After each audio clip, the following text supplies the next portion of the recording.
நான் உங்க மேல காமிக்கிறது கருணை, ஸ்ரீகாந்த் மேல இருக்கிறது காதல். நான் விதியை நம்புறேன், காதலை நம்புறேன். அது எனக்கு கிடைக்கும், கிடைச்சே ஆகணும்.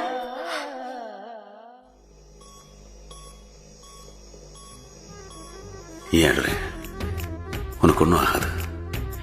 என் லைஃப்ல நான் யாருக்காகவும் எதுக்காகவும் இது வரைக்கும் பிரார்த்தனை பண்ணதே இல்லை. என் பிளட்டுள்ள இருந்தவங்க செத்து விழுந்தப்ப கூட, என் காலை கட் பண்ணி எடுத்தப்ப கூட நான் பிரார்த்தனை பண்ணதே இல்லை. ஆனா உனக்காக வேண்டிக்கிறேன். அவரை என்ன பார்த்துக்கிட்டாரு. எனக்கு தேவை பாட்டு பாடுற போல பிளேயர் இல்ல, எனக்கு வேண்டியது நீங்க. என்கிட்ட என்ன இருக்கு? ஆனா எனக்கு நீங்க தான் வேணும். இந்த பச்சைக்கண் தேவதையை கொடுக்குறேன், பத்திரமா பாத்துக்கணும். கடவுள் என்கிட்ட ஒப்படைச்சிருக்காரு. பாத்துக்கிறீங்களா? பாத்துப்பேன்.